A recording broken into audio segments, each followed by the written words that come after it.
Hello, good evening, and welcome to the program. This is Daily Politics live on Trust TV, your go-to destination for everything politics, policy, and governance. My name is Abdullahi. Thank you most kindly for joining us. Let's start with a look at some of the day's biggest stories.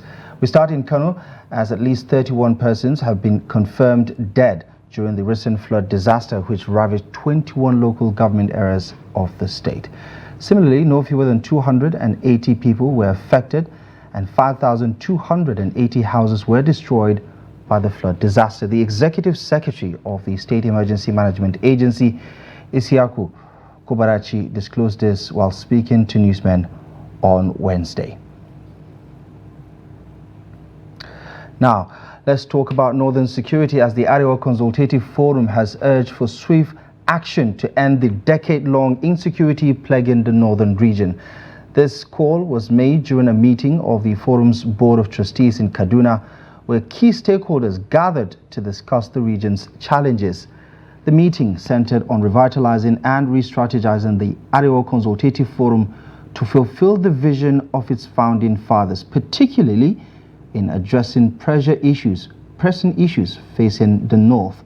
The gathering saw the attendance of former governors, forum members, elders, and other prominent figures from across the region, all united in their resolve to restore peace and stability in the region.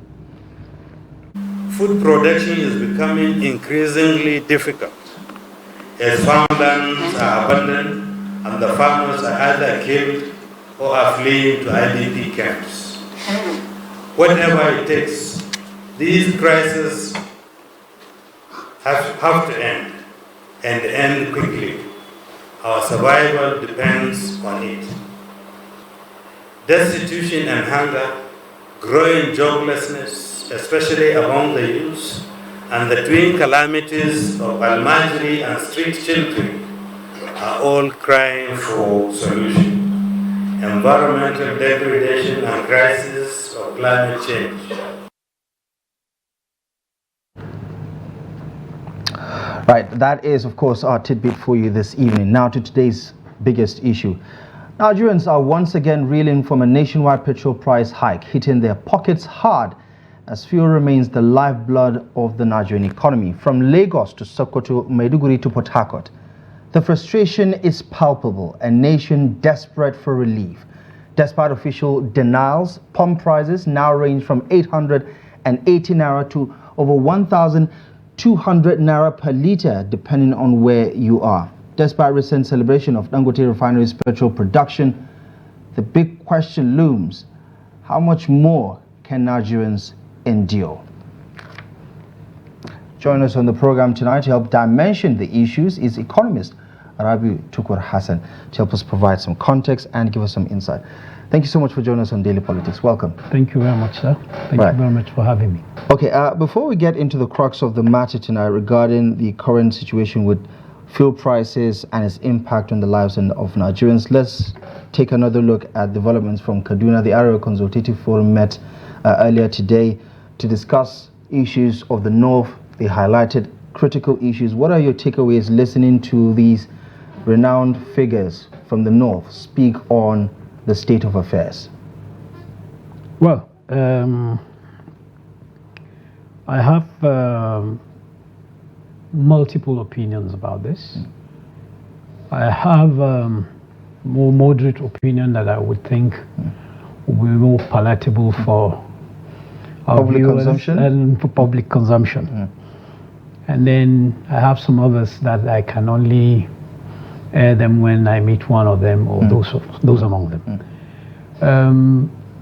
The issue of insecurity over the last 15-20 years in Nigeria has remained one of the most daunting challenges that governments have had to grapple with over these 20 years.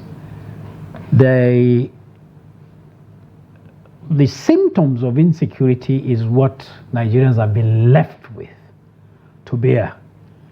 And those symptoms cut across social, political, and economic dimensions. I have not seen yet any very credible kind of research that has been done to dimension quantifiably the kind of losses, both in terms of productivity and the economy at large, loss of lives and livelihoods, and then the overall effect of the entire issue of security, that feeling of helplessness and that feeling of insecurity. So, well, it is, of course, a very worrying thing, because as we are speaking, I don't think there is any ordinary Nigerian that can say he's feeling secure.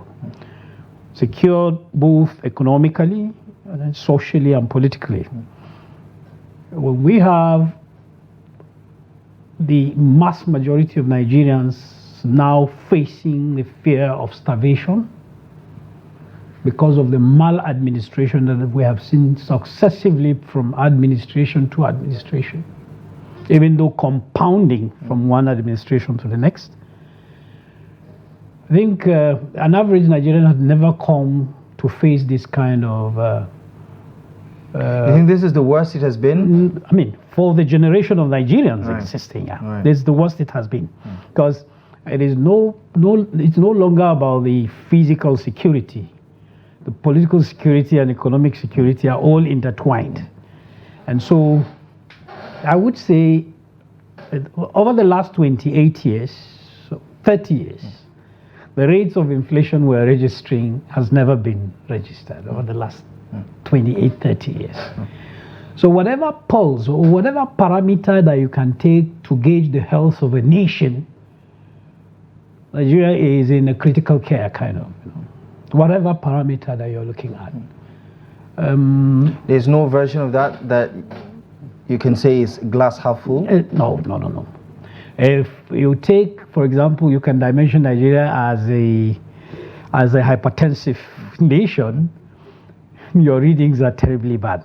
Like I said, whatever economic parameter that is taken to measure the health of a nation, Nigeria is supposedly in a critical care. Let me give you an example.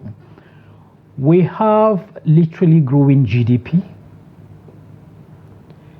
We have an hyperinflation, in case of hyperinflation, declining incomes. We're talking of food inflation, which is the biggest component of our total inflation, this thing. 40%, the biggest in Africa. I mean, if you take Kenya, South Africa, Egypt, Morocco, those countries that we can be that are our peers, Nigeria has the highest rate of food inflation at 40.7% or 6%. That's they reported, but I know it goes beyond that, because I don't trust our statistical authorities anymore.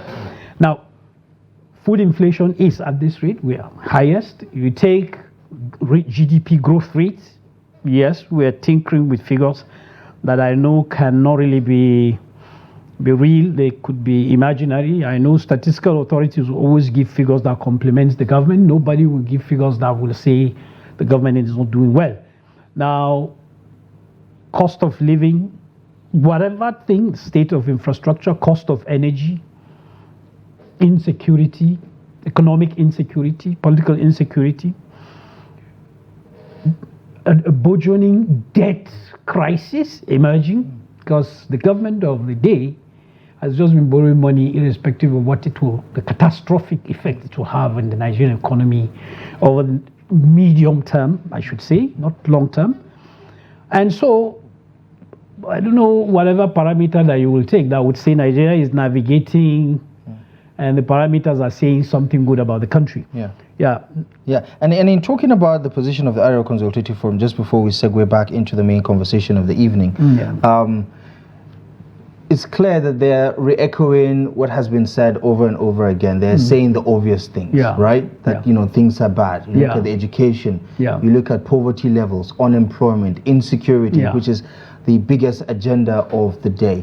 A lot of people have faulted groups like this, for instance, whether it's Arewa Consultative Forum, Northern Elders Forum. especially judging from what has been happening over the past 8 years, for instance. Yeah. Under the Buhari administration, they have been accused of going to sleep. Yeah. Now that you have a different president, they're speaking up and speaking out. Well, these issues have been prevailing, especially in the north, for over the past 1 decade now. So do you think there is an issue with the timing, and does that in any way take away the value of the message they are sending right now? I think there isn't any issue with the timing, because we have persistently been in crisis. The area that we're talking about has persistently been in crisis from independence. And both the orthodox elites and the nouveau elites you find in these groupings are same people that have been vested with the responsibility of putting Ariwa on the trajectory of stability and growth.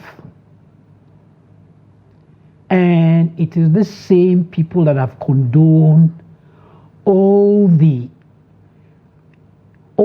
inefficiencies embedded in our systems, which the injustices, and every other factor, or every other variable that has actually created the tensions that actually led us into this problem. So what we have is, yes, efforts have to be done. Yes, lamentations have to be there. Yes, blame sometimes have to be apportioned.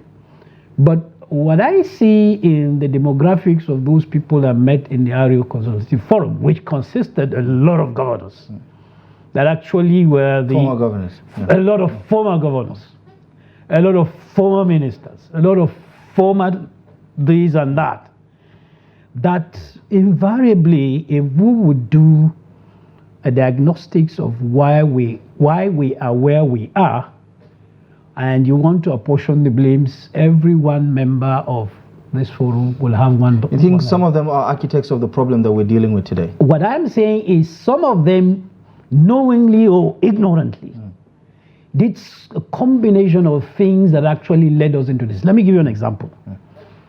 The entire security crisis in northwestern region, we understand emanates from the conflict that has ensued between the Fulanis and the settlers, and then we understand there are so many dimensions to the causes of the crisis. You understand me? But here amongst them we have governors that were seated, positions of governor, when these things were unfolding. And I cannot excuse anybody that becomes a governor for not having that foresight. I'm not blaming governors. Every bit of a person within the system has one thing or the other that he is supposed to have done, which he had not done, or one of the things that he's not supposed to have done. And kind of it. So what we see is like, yes, politicians would always adduce, reasons to make points in case. But I'm saying that consistently, Ario Consultative Forum remain one of the primary bodies, one of the most respected elderly bodies that we have up north, and their point of view will remain very relevant. But the fact that they have consistently been speaking about this is not enough. I would, of course, expect a lot of them to go into the bushes and talk to the folks in the bush. And they can do that. Because I don't see the crisis in the Northwest as purely... You think they have the influence to do that? We have some wonderful gentlemen between Kaduna, Zaria, Access that do talk to them. Are they that? Do you think they're that connected to the ground to be able to, act on key issues like this, like insecurity, for instance? Insecurity. It depends on. Connectivity to the ground is a very relative matter. Even if it is not there, it has to be created. My little knowledge of the history of how conflicts are managed is that every conflict that ensued in this world was once settled through negotiations and dialogue. And it is probably the influence of those people that did not carry arms that ended up settling some of these conflicts. And I do not see most of these conflicts as purely militaristic thing that needs the entire gamut of the military, the defense, and what have you. Right. Yes, there's a feeding frenzy by everybody around the kind of a crisis we have, but I think these are crises that can be resolved at state level. Right. Yeah. Okay. All right. Let's turn our attention now to the developing issue that has got a lot of Nigerians talking and perhaps experiencing all the necessary emotions that are usually negative, from frustration to delusionment, as well as dissatisfaction with the status quo. Let's take a look at this quick figure that sheds light on what Nigerians are experiencing right now. The price of PMS has always determined the economic flow and the economic environment in the country, and over the past 48 hours or so, we've seen a dramatic change in the figures. There you have it from Nigeria's commercial nerve center, which is Lagos, to states like Ekiti, for instance, in Plateau. In Kaduna State, I understand that some of these figures are the most affordable ones. Some states are experiencing price hikes as high as 1,200 naira per liter of petrol. This is just less than 24 hours after the Dangote refinery broke the news that it has begun production and will deliver, according to the NMDPRA, over 25 million barrels per day to the NNPC, and they say by October it will probably go up as high as 30 million barrels, I beg your pardon, liters of PMS per day. I mean, we've been here before several times. What, in your view, is wrong with the system? And why does it always seem like Nigerians are at the receiving end of this ongoing economic crisis? Okay. I might not want to use some of the Main Street narrative of what this ensuing crisis that has kept causing all the havoc for the Nigerian economy. Petroleum and petroleum products in any nation is supposed to be a very strategic product that governments of those responsible nations must ensure at all cost. I mean, at all cost, that there is stability, there is an efficient system that delivers the supply, and that there is every conceivable support on the side of the government to make sure that the cost of energy in that economy is at a sustainable level that will support the economy, support production, and support consumption, and which are the two basic tenets of a functioning economy: consumption and. Now, unfortunately for us, we have a product that we have a comparative economic advantage. I mean, Nigeria is one of the major oil producing countries, and but yet we will have to take crude oil and then transport it out to either Malta, Italy, Sicily, or Israel, refine, and then transport it back to Nigeria, and then distribute on a very inefficient distribution framework that we have. And so, if this is the state of affairs, it definitely tells you that the industry is inefficient, the government is inefficient, and that is why we are where we are. The sensitivity of cost of energy in every economy is so special that governments of those countries that have kept drumming in our ears that we should remove subsidy, that we should float our currency, are doing exactly the opposite of what we're doing. As I'm speaking with you, all European countries, from the crisis in Ukraine, have been subsidizing energy and cost of transportation ever since and up till this time around. In fact, they are subsidized, this kind of subsidy regime that they have done has gone beyond the ordinary economic subsidy to financial subsidy. What I mean by financial Isn't the question that, there are some countries who can afford subsidy, and then there are some countries who cannot afford subsidy, and this is where we fall in, that we can no longer afford it, and that's why it had to go. Yeah, it is not that we cannot afford the subsidy. It is just that our political elites most of them are those that benefit from the subsidy schemes, because the subsidy schemes is a hoax created that actually feeds an apparatus which they have created and that they are benefiting from. Now, you would remember in the history of removal of subsidy, the latest one that was done by the present administration was, I think, the fourth or fifth wave of removal of subsidy.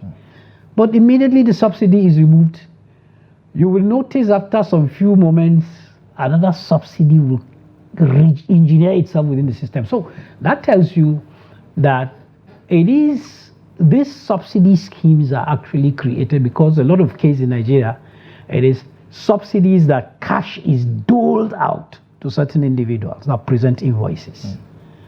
As against what we see in Europe and some of the developed economies, where it is economic subsidy. Economic subsidy entails putting some fiscal incentives such that the cost of operations of all those institutions operating in the industry remain minimum at a certain range, such that transferring that cost to the consumer will be very difficult. How do you explain what is going on right now? Because NNPC has come out to say, listen, we didn't authorize this new price hike. And in that same vein, we are supposed to celebrate the commencement of petrol production by the largest refinery on the continent. How do you square this circle when on one hand it appears a solution has come, but the reality on ground is that our lives are getting much more difficult, especially because of how the economy rests significantly on the price of petrol? Yeah, this is the typical kind of schemes that we see in the wider political and economic space. While individual ingenuity, investment ingenuity has proven to Nigerians that what the government cannot do, one individual can do if he has the commitment, because he has the commitment. Secondly, the entire apparatus gamut of institutions that actually benefit from the inefficiency in the industry and the economy at large are feeling so threatened that when they try to actually institutionally frustrate the industry from evolving into what we are seeing, the Nigerians reacted negatively and they had to pipe down and begin to play the game of, like being complementary game. And that's what we are basically seeing. But I have to say that the biggest and the most corrupt and the most inefficient institution in Nigerian oil and gas industry is the former regulator and the present monopolist. And that is NNPC. Why I say monopolist is from the ensuing development, we are seeing that there are some people and institutions in the system that doesn't want to let Nigerians. Is it a good monopoly or a bad one? Because Nigerians have a stake in it, because part of NNPC is run with public funds, isn't it? Even though it's now like a private institution. Theoretically. What do you mean theoretically? What I mean, in theory, you can talk of a good monopoly or bad monopoly. In Nigeria, there is nothing like a good monopoly or bad monopoly. What we have in the case of NNPC trying to still remain like the alpha and omega as far as the oil and gas industry is a bad monopoly. Because this same institution over the last 30 years has not been able to maintain its refineries and has not been able to refine petroleum product, a liter of petroleum products. And now that an industrialist has taken the bull by the horn and did one, and it is opening some of the dimensions of the rot in the system. And that is why the NNPC is now moving to enhance its grasp around the system. And of course, you remember just only recently that it is being said that NNPC will be the absolute buyer of PMS. Yeah. This is illegal. I mean, that means it's unlawful. I mean, it's a business arrangement, isn't it? There's nothing illegal about a business arrangement. Let me tell you, there is. We have existing antitrust laws in Nigeria. The National Competition Commission that was created was actually created to take care of situations where, through a process or through a scheme or through an investment, one dominant company will come to have an overwhelming influence on the market dynamics such that it will be able to create a situation that is either oligopolistic or monopolistic. That law is still there. And I said, the NNPC is now a limited company owned by government. And therefore, if the NNPC has, over the last few decades, enjoyed that monopoly which was certified and stamped by government, giving it absolute power and monopoly over the imputation of PMS, and then now that we have a refinery coming up, and then NNPC is equally using that state power that it is bestowed with to take over. And then it means to say there are so many sinister things that Nigerians will not be allowed to see. So you don't think this arrangement is going to solve anything? It is not. It is not. In fact, it is to further actually consolidate the scheme of arrangement that has kept creating those loopholes and subsidies. If NNPC doesn't import, I mean, because we're talking about substitution now. Yeah. If they're buying from Dangote, it saves a lot of money. Exactly. Going outside to import the product, and also the ease that it would perhaps create on the exchange sector itself. Give me a sense of whether long-term, medium or long-term, eventually Dangote is going to produce a lot more products going down the line. There's a whole value chain there. We're also talking about petrochemicals and all of that. But sticking to petrol, for instance, don't you think that this distribution channel, because obviously NNPC over the years has built this logistical channels and everything. We can debate its functionality or inefficiencies and things like that, but don't you think buying from Dangote eventually is going to bring it down? Because we're talking about the local currency being used here. Dangote buys the crude through some of the concessions made by NNPC in Naira. He sells to them in Naira, and they're going to have to sell to distributors, to the independent marketers in Naira. Is there no chance that somewhere down the line things are going to stabilize significantly? Now, over the long term, everything is possible. The medium term, so many things are impossible. Let me give you an example. As we are speaking, the Nigerian government, represented by NNPC, does not even have sufficient oil produced from its contract with the producers to meet its short to medium term obligations by way of some of the very reckless commitments that the NNPC have done. I mean, future sales of products as collateral for some financing.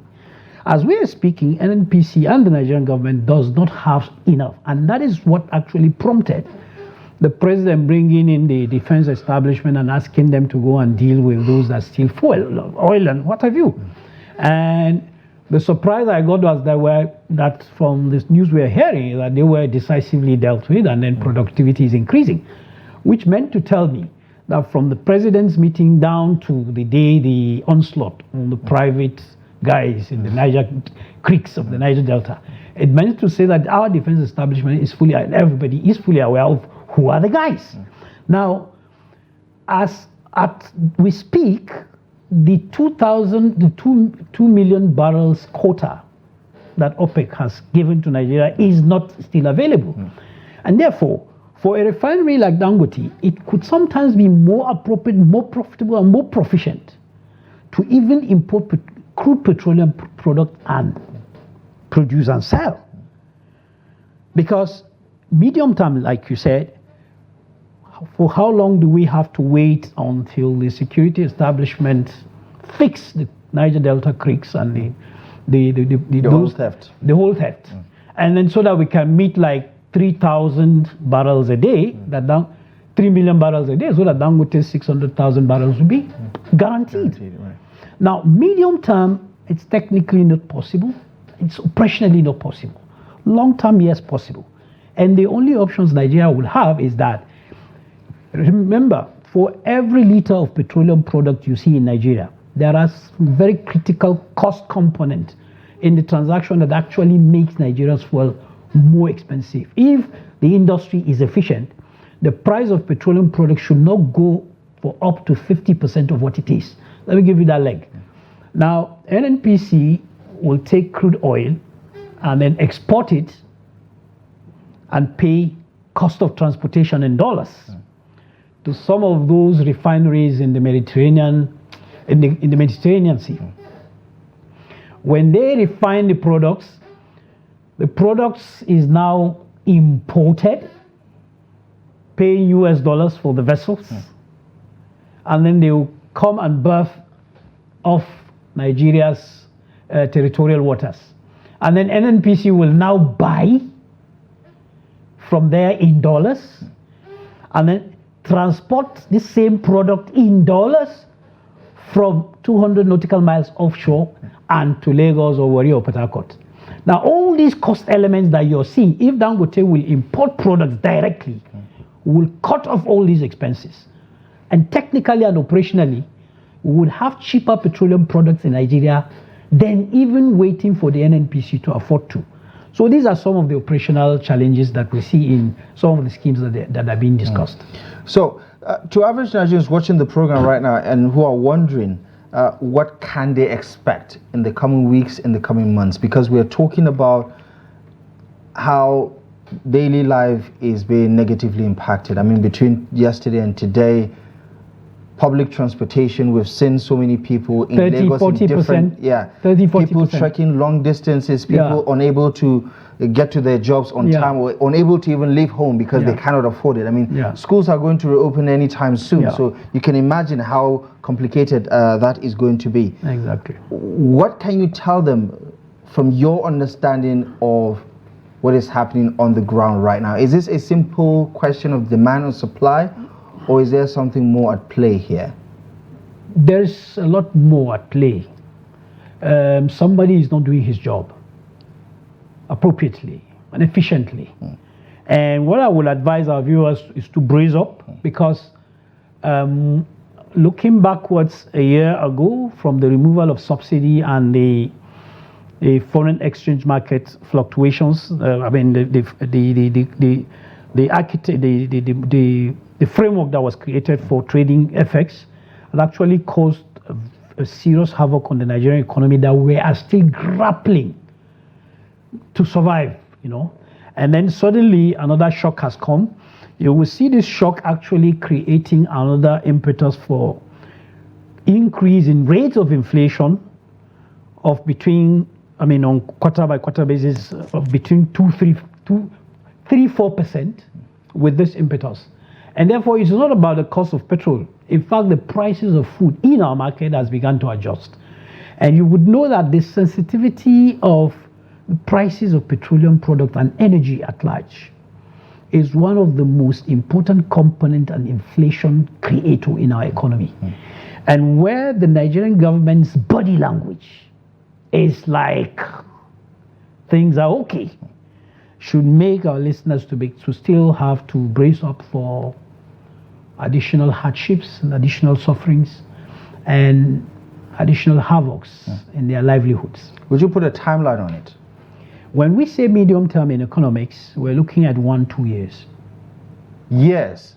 Despite Dangote, despite all the promises with the local refineries. Yes, Dangote's operational efficiency would still depend on whether available feedstock. There is available feedstock. If there is no available feedstock, on whether frustrations that we have seen coming from the side of the government and NNPC, operational frustrations, as in non-availability of crude stuff, operational frustrations by creation of oligopolistic or monopolistic tendencies around distribution, operational frustrations from what it will take Dangote to source for FX and import crude petroleum product from outside, from Brazil and from some of these countries, if the Nigerian government has not made or created a window that could make it available. I mean, I know. So the government of the day have a lot to do with this, and if the body language of the administration, of the government, seems to suggest things are not as bad, He was quite appreciative of the efforts of the government. So let's hope on that particular point and on the projection that for the life of Nigerians, your projections are going to be wrong. But of course, 2 more years of this and many other challenges, it's definitely going to be a tricky one. We're going to have to leave it here for now because it's a developing issue. And of course, we'd like to thank you most kindly for being a part of the discussion tonight. Thank you for your time and, of course, your insight on this one. Thank you very much for having me. And that is our conversation with Rabiu Tukur Hassan, a development economist, speaking on the current state of affairs, especially with regards to the sudden rise or the hike in the price of PMS, which has, of course, upended the daily lives of Nigerians across the country. Coming up ahead on the program, we speak to investigative journalist who is now on the police most wanted list as press freedom comes under yet another test in Nigeria. More on that after the break.